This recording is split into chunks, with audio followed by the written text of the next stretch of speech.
Bom dia, boa tarde ou boa noite. Eu não sei que horas que você vai estar assistindo esse vídeo.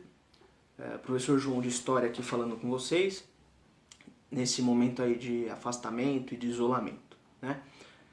Como eu já disse no vídeo do sexto ano, esse período das férias antecipadas me fez refletir sobre uma forma de tentar atingi-los de uma forma mais abrangente, né? Então eu vou iniciar esse trabalho com o pessoal do sétimo ano hoje, né? É importante alguns recados, né? Eu elaborei dessa forma para a gente facilitar essa questão da aprendizagem e também esse contato. Então, se vocês tiverem algum tipo de dúvida, algum tipo de comentário, questões, qualquer tipo de coisa que vocês precisarem, vocês podem entrar em contato mais fácil comigo. O segundo recado que eu ia pedir para vocês, observem o Google Sala de Aula, porque eu vou mandar os vídeos por lá e também vou mandar as atividades complementares aos assuntos por lá, né? E de novo, vou reiterar a questão nós não temos previsão do retorno às aulas presenciais, na escola mesmo, a gente não tem retorno, né? Então, a gente tem que ficar aguardando um pouquinho essa posição das autoridades, né? Para a gente poder passar por esse período aí conturbado sem muitas tragédias, né?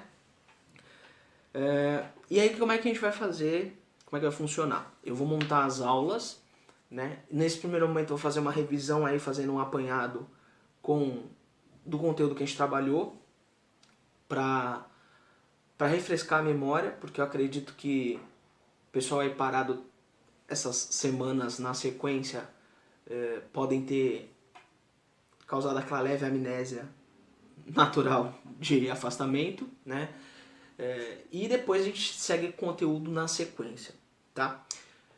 Com vocês eu vou começar hoje com a parte da passagem da Idade Média para a Idade Moderna, né? E a gente vai pensar um pouquinho essas questões de comparar as duas coisas, né? E a gente vai falar em linhas mais gerais, né? Quando você pensa a passagem da Idade Média para a Idade Moderna, as pessoas colocam uma data, né, naquelas linhas do tempo que a gente geralmente passa no início do ano, ou no início do conteúdo. O pessoal coloca a data como marco sendo 1453, que é a passagem da Idade Média para a Idade Moderna. Só que tem um problema de você convencionar, de você usar essa data para marcar isso. Porque lembra, as mudanças elas não acontecem de um dia para o outro. O camarada não dormiu na Idade Média, acordou na Idade Moderna. Isso tudo é criado depois. Esse conceito de tempo ele é construído posteriormente.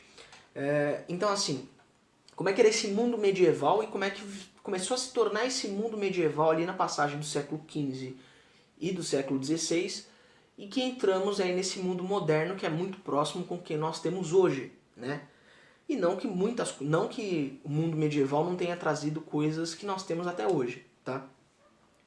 Bom, para começar, vamos discutir esse conceito da palavra modernidade. A palavra modernidade ela significa aquilo que é mais recente, ou aquilo que veio mais recentemente, né? Ela parte do princípio que tudo que veio até aquele ponto é velho, atrasado, que não serve, e que a partir daquele ponto tem a novidade, que tem a coisa que vale a pena ser investida, melhorada e que tenha um progresso, né? Então a gente tem que começar com essa noção. Esse conceito de modernidade ele vai surgindo justamente por conta das transformações que vão acontecendo no final do período ali da Baixa Idade Média, tá? Pra gente relembrar um pouquinho como é que é essa questão da Idade Média. A Idade Média tem dois grandes períodos. A Alta Idade Média, que começa ali no século V, depois da queda do Império Romano, e vai até aproximadamente o século X. E do século XI para frente, você tem o período da Baixa Idade Média, que é o período que está mais próximo de nós, certo? Em linhas gerais, a Idade Média ela era uma sociedade rural, né? As pessoas trabalhavam no campo, né?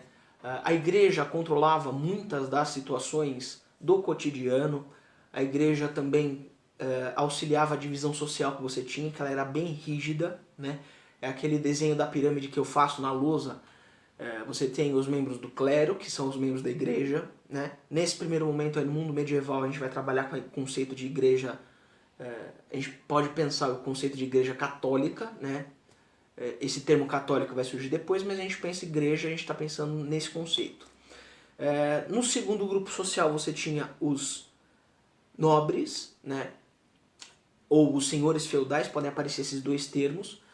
E também no terceiro grupo era o grupo dos camponeses, o grupo dos servos, que também pode aparecer esses dois termos. Qual que é a grande diferença entre eles? A igreja, junto com os nobres, mas a igreja legitimava essa divisão social, colocando que você tinha uma determinação divina para essa divisão. As pessoas que oravam, as pessoas que batalhavam e as pessoas que trabalhavam. Então você tinha a ordem dos oratores, dos belatores e dos laboratores, né? Seguindo essa ordem, né? Os que oram, os que batalham e os que trabalham, né? Bom, seguindo nessa sequência, por que é importante falar disso agora? Porque esses grupos, essa estrutura vai se mantendo durante algum tempo, mesmo na modernidade, essa estrutura vai se mantendo na maioria dos lugares, certo? O sistema feudal, ele cai definitivamente no século XVIII, né? Após o período das revoluções burguesas, certo?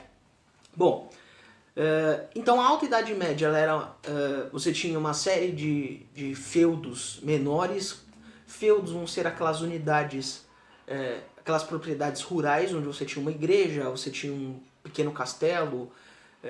Então, geralmente, as igrejas eram mais o centro de referência para essas pessoas, né? Então, a religião, ela acabava se tornando, a religião e a fé, elas eram os sinônimos dessa sociedade. Na Baixa Idade Média, vão acontecer algumas mudanças, né, principalmente de ordem econômica e populacional, né? Essas duas questões estão ligadas. E as transformações vão começar a acontecer nesse período medieval. Na Baixa Idade Média, a produção de alimentos cresce, né, devido a invenções tecnológicas, devido ao processo da técnica de rotação de culturas, né, que é aquele rodízio entre os pedaços do feudo que eram cultivados, né?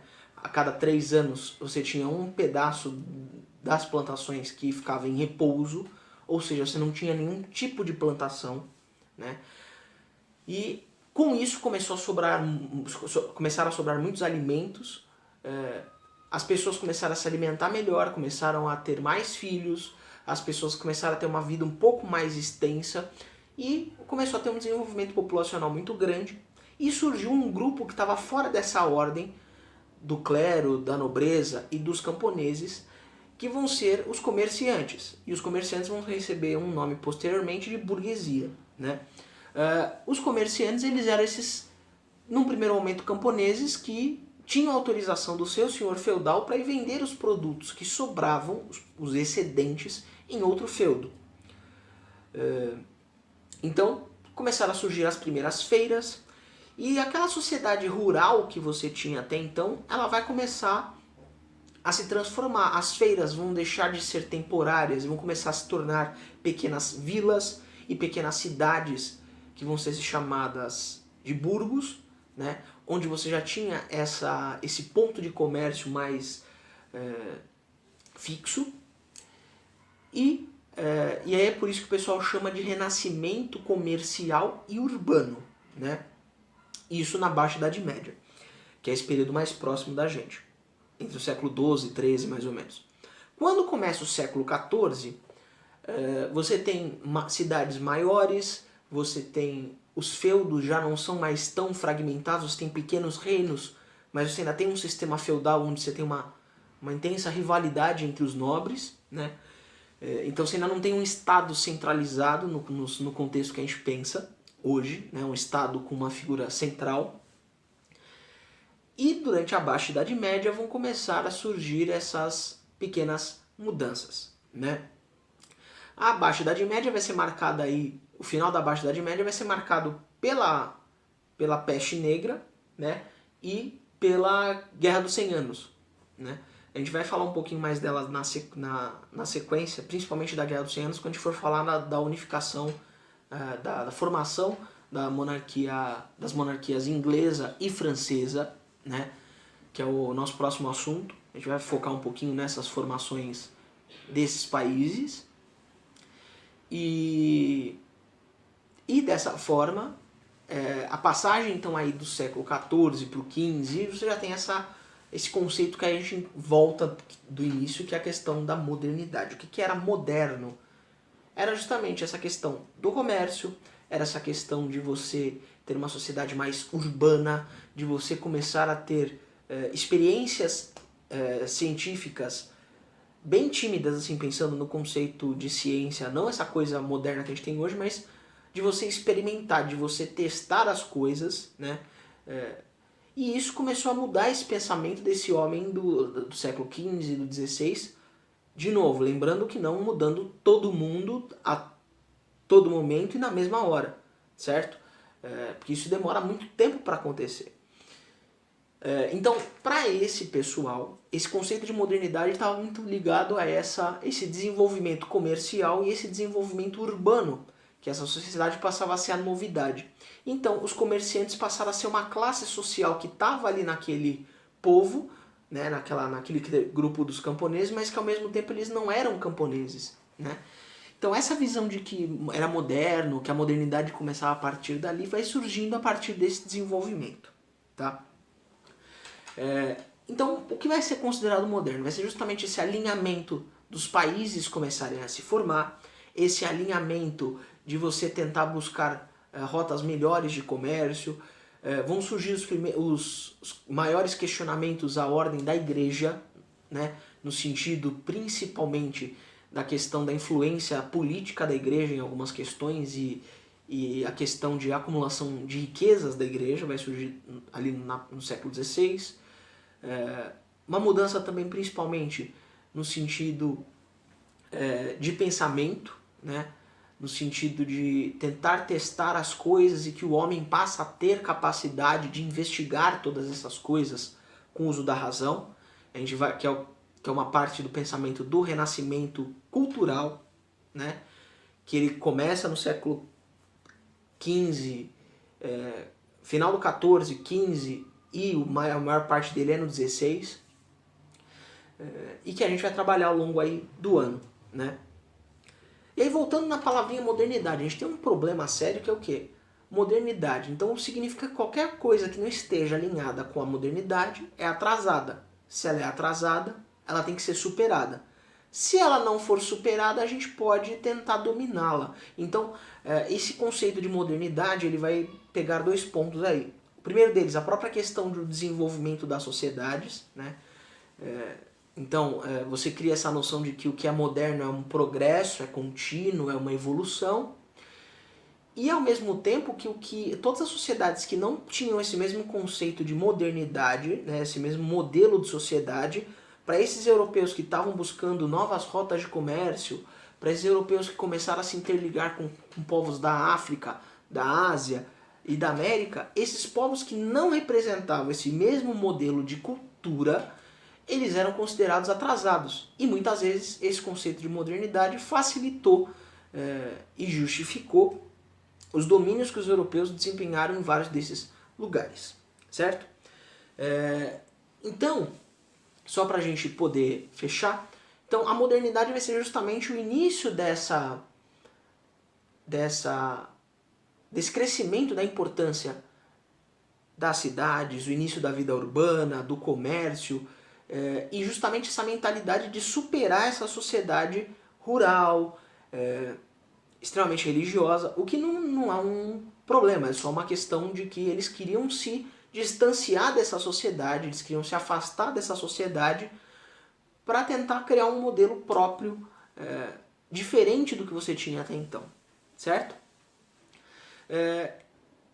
E basicamente a gente vai trabalhar com modernidade, é o conceito do século, a partir do século XVI, a gente vai trabalhar agora com o conteúdo do 7º ano, certo? Hoje, que nem eu disse, foi uma introduçãozinha mais geral, mais genérica, para a gente poder pensar e colocar a cabeça aí para para funcionar. E eu espero que vocês tenham gostado. Se vocês tiverem dúvidas, vocês comentem aí embaixo ou mandem para mim no Google Sala de Aula. Se por acaso vocês tiverem alguma sugestão, alguma dúvida, comentem aí embaixo. Espalhem para os colegas de sala de vocês, mandem nos grupos de sala de vocês. E se inscrevam para também não ficar esperando eu mandar o vídeo no sala de aula, porque eu mando aqui primeiro e depois eu mando lá, tá? E é isso. Qualquer coisa eu estou à disposição. Fiquem bem, se cuidem e a gente vai conversando na sequência, tá bom?